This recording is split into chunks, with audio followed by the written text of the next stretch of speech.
Hay algo que pediste hace meses y que probablemente ya diste por perdido. Quiero hablarte hoy de eso. No para prometerte que llega esta semana, porque no lo sé y nadie honesto puede decírtelo. Quiero hablarte de algo distinto y más útil, de por qué las respuestas de Dios muchas veces ya empezaron sin que las hayamos reconocido. Y quiero empezar con uno de los pasajes más extraordinarios de toda la Biblia sobre este tema. Está en el libro de Daniel, capítulo 10. Daniel estaba en oración por algo que le pesaba mucho, y no fue una oración de 2 minutos. El texto dice que estuvo 3 semanas completas orando y ayunando, sin recibir absolutamente ninguna señal. 21 días de silencio. Piensa en cómo debe haber vivido esos días, cada mañana levantándose a orar de nuevo, cada noche acostándose sin nada. Y la pregunta que aparece siempre en esas circunstancias, ¿me estará escuchando? Al final de esos 21 días, recibió por fin una visita. Y lo que se le dijo cambia la manera de entender toda espera. Le dijeron: Daniel, no temas, porque desde el primer día que dispusiste tu corazón a entender y a humillarte en la presencia de tu Dios, fueron oídas tus palabras, y a causa de tus palabras yo he venido. Desde el primer día, fueron oídas el primer día, la respuesta se puso en movimiento el primer día. Lo que tardó 21 días fue la llegada, no la escucha. Quiero que te detengas en la distancia enorme que hay entre esas dos cosas. Durante 21 días, Daniel vivió convencido de que no pasaba nada. Y durante esos mismos 21 días, la respuesta ya estaba en camino. Si tú llevas meses orando por algo y no ves ninguna señal, esta historia no te promete que la respuesta llegue mañana, pero sí te dice algo importante. El silencio que percibes no es prueba de que nada se movió. Daniel también percibía silencio y estaba equivocado. Ahora quiero contarte una historia que a mí me parece de las más divertidas y más humanas de todo el Nuevo Testamento, y que dice mucho sobre nosotros. Está en Hechos, capítulo 12. El apóstol Pedro estaba preso, encadenado entre 2 soldados, con guardias en la puerta y con ejecución prevista para el día siguiente, y la iglesia estaba reunida en una casa, orando por él, orando específicamente por Pedro, esa misma noche. Mientras oraban, un ángel despertó a Pedro, las cadenas se le cayeron y salió de la cárcel caminando. El texto dice que Pedro mismo creía que estaba viendo una visión de lo increíble que era. Cuando se dio cuenta de que era real, fue directo a la casa donde estaban orando por él y tocó la puerta. Una muchacha llamada Rode fue a atender, reconoció la voz de Pedro y de la emoción, en vez de abrirle, salió corriendo a avisar a los demás dejándolo afuera, todavía tocando. Y ahora viene la parte que quiero que escuches con atención. Ella les dijo que Pedro estaba en la puerta. ¿Y qué respondieron los que estaban orando por Pedro? Le dijeron que estaba loca. El texto lo dice tal cual. Y ellos le dijeron: «Estás loca». Pero ella aseguraba que así era. Entonces ellos decían: «Es su ángel». Estaban orando por la liberación de Pedro. Pedro estaba tocando la puerta, liberado. Y ellos discutían si la muchacha estaba loca. Yo no me río de ellos, porque hacemos exactamente lo mismo. Pedimos algo durante meses y cuando aparece lo explicamos como coincidencia, como suerte, como que se dio así nomás. Es más fácil creer que Dios puede hacer algo que reconocer que lo hizo. Y quiero decir algo sobre por qué nos pasa esto, porque no es tontera nuestra. Cuando uno pide algo durante mucho tiempo sin recibirlo, la mente se protege, baja las expectativas a propósito, para que el golpe duela menos si no llega. Es un mecanismo sano en realidad. El problema es que esa misma protección nos deja ciegos cuando algo sí llega. Es como quien deja de mirar por la ventana esperando visita para no seguir decepcionándose. Al final, La visita llega, toca el timbre, y esa persona está en la otra pieza convencida de que no viene nadie. No te culpes por eso. Solo vale la pena saberlo, porque si uno sabe que tiene el mecanismo activado, puede compensarlo mirando a propósito. Hay otra historia que muestra algo distinto y muy consolador sobre las respuestas. Ana, aquella mujer de la que hablamos hace unos días, la que oraba en el templo y el sacerdote pensó que estaba borracha, tuvo un momento muy particular después de esa oración. Cuando terminó de hablar con Elí y él la bendijo, el texto dice algo llamativo. Y se fue la mujer por su camino, y comió, y no estuvo más triste. Todavía no estaba embarazada. No había pasado absolutamente nada en su situación. El problema seguía exactamente igual, y sin embargo el texto marca un cambio. Volvió a comer, y la tristeza se fue. Quiero que veas el orden. La paz llegó antes que la respuesta. Menciono esto porque a veces lo primero que llega no es la solución, sino una calma inesperada en medio del mismo problema. Y eso se descarta con facilidad, porque uno piensa, sí, pero mi situación sigue igual. Sigue igual, es cierto. Pero si puedes volver a comer, si puedes dormir un poco mejor, si la angustia bajó aunque las circunstancias no cambiaran, eso no es nada. Eso es exactamente lo que le pasó a Ana antes de recibir lo que pedía. Entonces quiero mostrarte 4 formas en que las respuestas suelen llegar sin que las reconozcamos. La primera, la respuesta llega en partes. Hay una escena curiosa en el Evangelio de Marcos, capítulo 8. Le llevan a Jesús, un hombre ciego. Jesús le pone las manos encima y le pregunta si ve algo, y el hombre responde una frase rarísima. Veo los hombres como árboles, pero los veo que andan. Está viendo, pero borroso. Es una sanidad a medias. Entonces Jesús le puso las manos otra vez, y entonces sí quedó viendo con claridad. Es el único milagro de los evangelios que ocurre en 2 etapas. Y está ahí, creo yo, para que entendamos algo. Hay respuestas que llegan de a poco. Si tú pediste paz y hoy tienes un poco menos de angustia que hace 3 meses, eso no es nada todavía. Es la primera etapa. Si pediste una puerta y se abrió una rendija, eso cuenta. El error es descartar el avance parcial porque no se parece a la respuesta completa que imaginamos. La segunda forma, la respuesta, llega a través de una persona.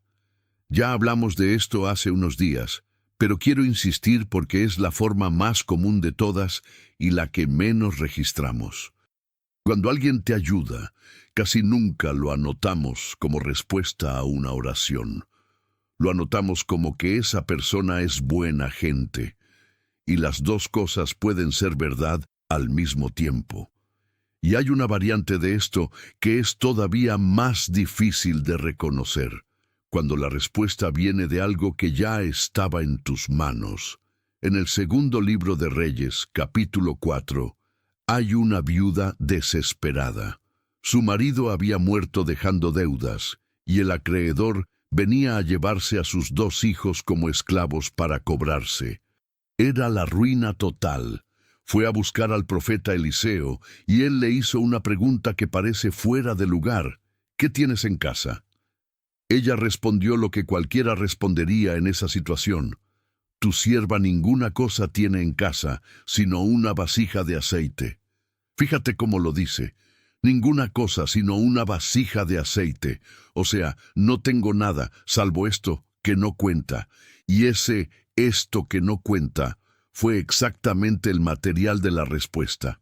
Eliseo le mandó pedir vasijas prestadas a todos los vecinos, encerrarse en la casa con sus hijos y empezar a servir de esa única vasija. El aceite no se acabó hasta que se llenaron todas las que habían conseguido. Vendió el aceite, pagó la deuda y vivió del resto. Quiero que notes 2 cosas. La primera, ella tenía el recurso en la casa y lo había descartado como insignificante. Ni lo mencionó hasta que le preguntaron directamente. La segunda, la multiplicación no ocurrió antes de que ella empezara a servir. Ocurrió mientras servía. Tuvo que empezar con lo poco para que se volviera mucho. Aplicado a lo que estás esperando. Es posible que parte de la respuesta esté en algo que ya tienes y que descartaste porque te pareció poca cosa. Una habilidad que no valoras, un contacto que no consideraste, un recurso pequeño que te da vergüenza ofrecer porque te parece insuficiente. No digo que eso resuelva todo. Digo que vale la pena hacerse la pregunta de Eliseo antes de concluir que no hay nada que tengo en casa. La tercera forma. La respuesta llega como una puerta que se cierra. Esta cuesta más, porque no se parece en nada a lo que pedimos. Pero si oraste pidiendo dirección y algo se cerró en el camino, es posible que la dirección haya llegado justo por ahí. Y la cuarta. La respuesta cambia el problema en vez de eliminarlo. A veces pedimos que una situación desaparezca, y lo que llega es una fuerza para atravesar la que antes no teníamos. La situación sigue igual vista desde afuera, pero uno ya no está igual adentro. Eso también es respuesta, aunque no sea la que pedimos. Hay una historia corta en el Evangelio de Juan que muestra exactamente cómo se reconoce una respuesta. Y quiero contártela porque es el modelo de lo que te voy a pedir al final de este mensaje. Un funcionario del rey tenía a su hijo muriéndose. Fue a buscar a Jesús y le rogó que bajara a su casa antes de que el niño muriera. Jesús no fue, le dijo simplemente, «Ve, tu hijo vive». Y el hombre creyó y se puso en camino, sin ninguna prueba, sin haber visto nada. Mientras iba bajando, sus criados salieron a su encuentro con la noticia de que el hijo estaba bien. Y ahora fíjate en lo que hizo ese padre, porque es lo más interesante de toda la escena. No se quedó celebrando nomás. Preguntó una cosa muy concreta. ¿A qué hora había empezado a mejorar? Le respondieron la hora exacta, y el texto dice, el padre entonces entendió que aquella era la hora en que Jesús le había dicho, tu hijo vive.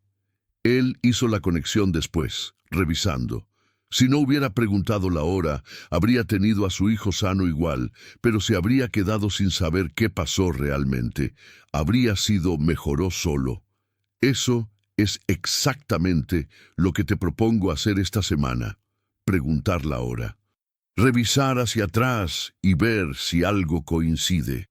Porque la diferencia entre una vida donde Dios parece ausente y una donde se lo reconoce trabajando muchas veces, no está en lo que pasa. Está en si alguien se tomó el trabajo de mirar los tiempos. Ahora quiero ser honesto contigo sobre la otra cara de esto, porque no quiero que este mensaje te deje con una tarea imposible. Nada de lo que estoy diciendo significa que tienes la obligación de encontrarle una respuesta a cada oración que hiciste.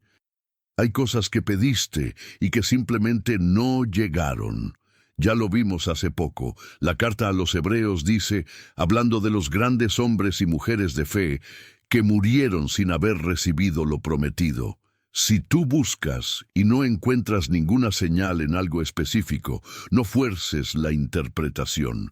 Forzar significados es una manera rápida de terminar decepcionado 2 veces.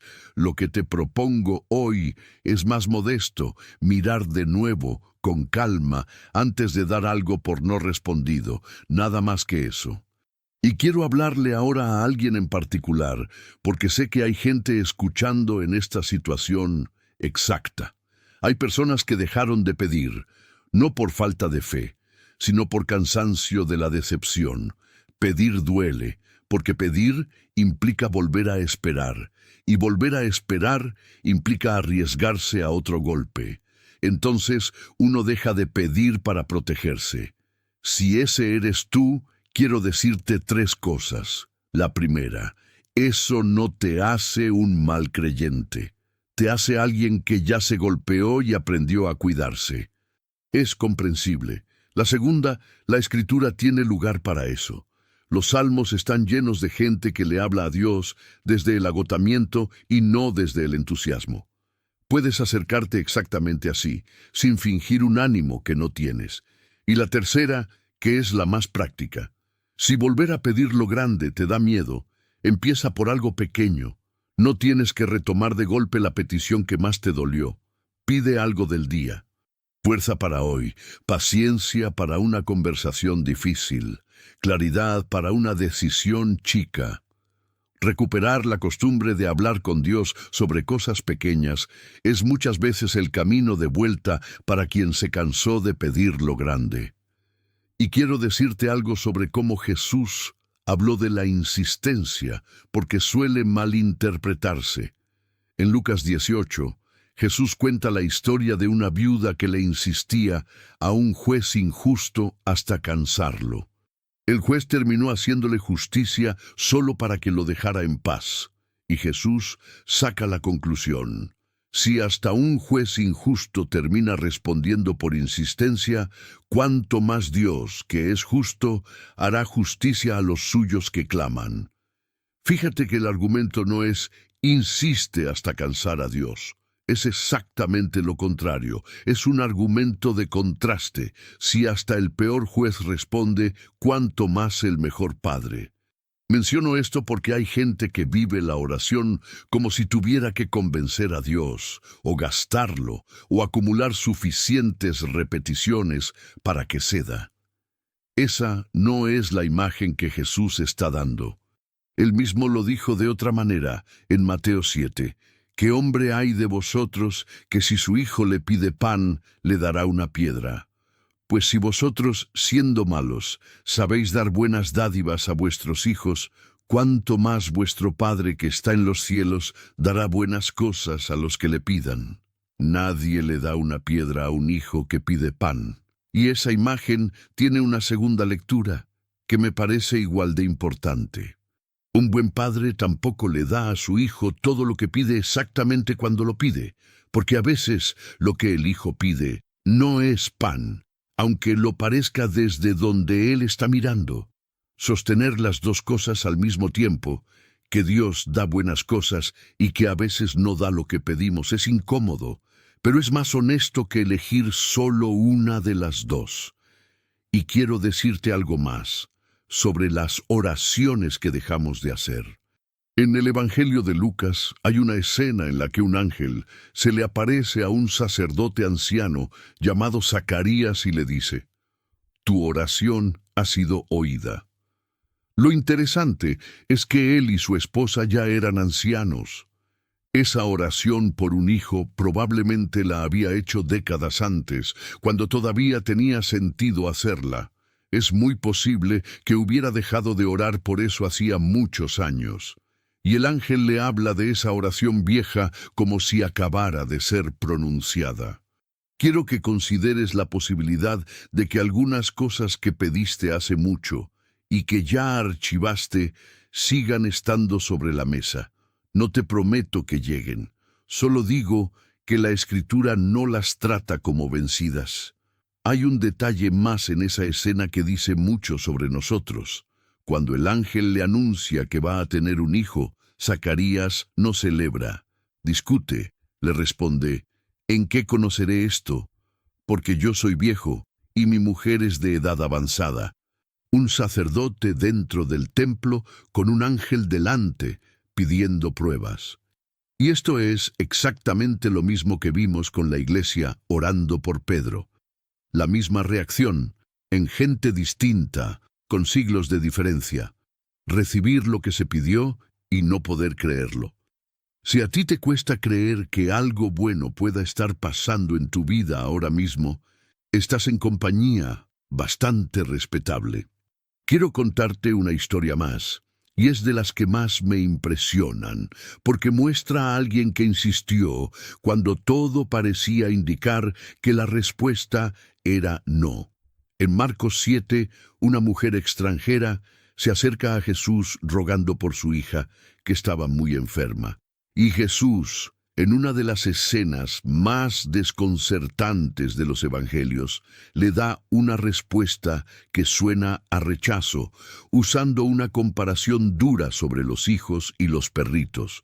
Ella no se ofende y no se va. Le responde con una agudeza tremenda. Hasta los perritos comen de las migajas que caen de la mesa de los hijos. Y Jesús le dice, por esa palabra, ve, tu hija está sana. No sé exactamente qué estaba haciendo Jesús en ese diálogo y desconfío de quien dice saberlo con certeza. Pero sí sé lo que la escena muestra. Hubo un momento en que la respuesta parecía un no, y no lo era. Con esto no te estoy diciendo que insistas contra toda evidencia en cualquier cosa. Ya vimos que hay cosas que no llegan, y forzar no cambia eso. Lo que te digo es más específico. Si alguna vez interpretaste un silencio como un rechazo definitivo, vale la pena revisar si de verdad lo era. Ahora, algo práctico, y esto sí quiero que lo hagas esta semana. Toma un papel y escribe una lista de cosas que le pediste a Dios en los últimos 12 meses. Todas las que te acuerdes, sin filtrar, sin ordenarlas por importancia. Es probable que ya en este paso te sorprendas, porque vas a encontrar cosas que pediste con mucha fuerza y de las que hoy casi ni te acuerdas. Después revisa la lista con estas 4 preguntas, una por una, sin apuro. Alguna llegó completa y yo lo registré como suerte o coincidencia. Alguna llegó a medias y la descarté porque esperaba la versión completa. Alguna llegó a través de una persona y yo solo agradecí a la persona. Alguna se resolvió de una forma distinta a la que pedí y por eso no la conté. Y una quinta pregunta, distinta de las otras. Alguna ya no la necesito. Esa última suele ser reveladora. Hay peticiones que dejan de tener sentido porque la vida cambió, y eso también es una forma de cierre. Al lado de las que reconozcas como respondidas, escribe simplemente gracias. No hace falta más, y las que sigan abiertas, déjalas abiertas, sin culpa, sin conclusión. Guarda ese papel, vale la pena leerlo dentro de unos meses. Y quiero darte un consejo más sobre cómo pedir de aquí en adelante, porque cambia mucho la experiencia. Pide con especificidad. La mayoría de nuestras oraciones son tan generales que sería imposible reconocer la respuesta aunque llegara. Pedimos que todo salga bien, que Dios nos bendiga, que las cosas mejoren. Son deseos legítimos, pero no tienen bordes. Compara esas frases con las peticiones concretas de la Biblia. La viuda pidió justicia contra un adversario específico. El ciego pidió recibir la vista. La mujer extranjera pidió por su hija enferma. El funcionario del rey pidió que su hijo no muriera. Nombres, situaciones, cosas puntuales. Y no es que Dios necesite el detalle, porque ya lo conoce. El detalle es para ti. Una petición específica es la única que después se puede verificar. Si pides que todo mejore, nunca vas a poder decir si llegó. Así que esta semana, cuando ores, prueba a nombrar una cosa concreta, una sola, con nombre, con situación, con el detalle que a ti te importa. Y si te da pudor pedir algo tan específico, piensa que Dios ya sabe exactamente qué querías decir cuando dijiste que todo salga bien. Quiero anticiparme también a una duda que suele aparecer con este tema. En la carta de Santiago hay una frase que muchos usan como látigo. Pedís y no recibís porque pedís mal para gastar en vuestros deleites. Se ha usado esa frase para hacer sentir culpable a mucha gente, dándole a entender que si no recibió es porque su motivación estaba podrida. Quiero que veas el contexto, porque cambia todo. Santiago está escribiendo a personas que estaban en conflictos y peleas entre ellas, buscando ventaja unas sobre otras. Está hablando de pedir para ganarle a otro, no de pedir salud, trabajo o paz familiar. Si tú estás pidiendo por la salud de alguien que amas, por trabajo para mantener tu casa, por reconciliación en tu familia, ese versículo no es sobre ti. Y quien lo use para hacerte sentir culpable, está usando mal la Escritura. Hay una última cosa que quiero proponerte, y es quizás la más importante de todo este mensaje. Empieza a anotar. No hace falta un diario elaborado, una libreta barata o una nota en el teléfono con 2 columnas, la fecha y lo que pediste. Y de vez en cuando, una vez al mes, por ejemplo, vuelve y marca lo que se movió. Te digo por qué esto vale tanto la pena. La memoria humana es pésima para esto. Recordamos con detalle lo que no llegó y borramos con facilidad lo que sí. Es el mismo mecanismo del que hablamos antes. Registramos amenazas mejor que buenas noticias. Un registro escrito le gana a la memoria. Es la diferencia entre creer que Dios nunca responde y tener evidencia concreta, con fechas, de lo que sí pasó. Y en los momentos difíciles que van a venir, esa libreta es lo que vas a poder leer cuando la voz de adentro te diga que nada se mueve nunca. Antes de cerrar, quiero decir algo sobre qué hacer mientras la respuesta no llega, porque de eso depende cómo llegamos al día en que llegue. Hay una diferencia enorme entre esperar activo y esperar en suspenso. Esperar en suspenso es poner la vida en pausa, no tomar decisiones, no empezar nada, no comprometerse con nada, porque todo depende de esa cosa que falta. Y el problema es que si la espera dura 3 años, uno perdió 3 años, gane o pierda al final. Esperar activo es distinto.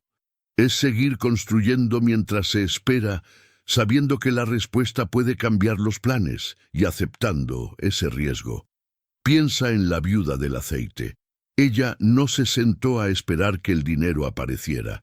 Salió a pedir vasijas prestadas a los vecinos, que es una cosa incómoda y humillante de hacer, y después se encerró a trabajar con lo que tenía. La respuesta llegó, sí, pero llegó sobre una acción concreta de ella. No estoy diciendo que puedas resolver por esfuerzo propio lo que estás esperando. Muchas cosas no dependen de nosotros en absoluto, y ya hablamos de eso. Digo algo más modesto. Mientras esperas, sigue viviendo. Sigue cuidando tus relaciones, tu salud, tu trabajo, tus rutinas. No porque eso acelere nada, sino porque la persona que va a recibir la respuesta, si llega, eres tú, y conviene que llegue entera a ese día. Quiero cerrar volviendo a Daniel un momento. Cuando finalmente recibió la respuesta, después de 21 días, no le explicaron todo. Le dijeron solo lo suficiente para seguir adelante, y lo primero que le dijeron fue, no temas. Esa es probablemente la parte más importante. Antes de la información, antes de la explicación, vino el consuelo. Si hoy estás esperando algo desde hace meses, quizás lo primero que necesitas no es la respuesta. Quizás es saber que fuiste oído desde el primer día. Y eso sí puedo decírtelo con toda la firmeza de la Escritura. Hay un detalle más de esa escena que quiero dejarte. A Daniel le contaron algo que él no tenía manera de saber, que hubo resistencia en el camino, que la respuesta salió de inmediato, pero encontró oposición y tardó.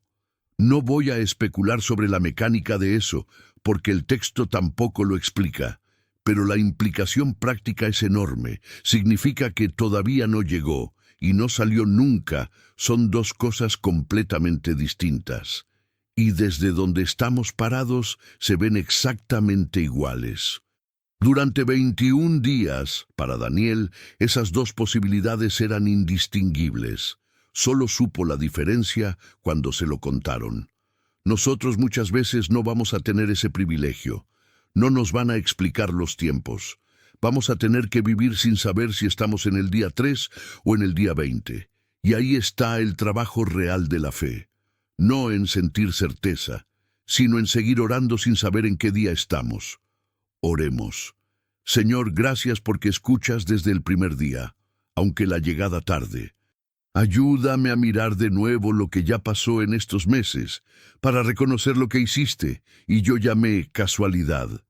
Perdóname por las veces en que estuve pidiendo algo y no lo reconocí cuando tocó a mi puerta. Enséñame a valorar las respuestas parciales, las que llegan de a poco y no se parecen todavía a lo que pedí. Y ayúdame a mirar lo que ya tengo en casa, eso que descarté por parecerme poca cosa. Dame honestidad para no forzar significados donde no los hay, y paz para dejar abierto lo que sigue abierto. Si dejé de pedir por cansancio, devuélveme las ganas de a poco, empezando por lo pequeño. Y si estoy en medio de una espera que no entiendo, dame fuerza para seguir viviendo mientras espero, en vez de poner mi vida en pausa. Gracias porque las oraciones viejas no vencen. En el nombre de Jesús. Amén. Si este mensaje te hizo pensar en algo que pediste y quizás ya fue respondido, escribe la palabra abierto en los comentarios y cuéntame qué vas a revisar esta semana. Mañana volvemos, a la misma hora. Suscríbete y activa la campana para acompañarnos cada día. Y que esta semana te encuentre reconociendo lo que ya estaba ahí.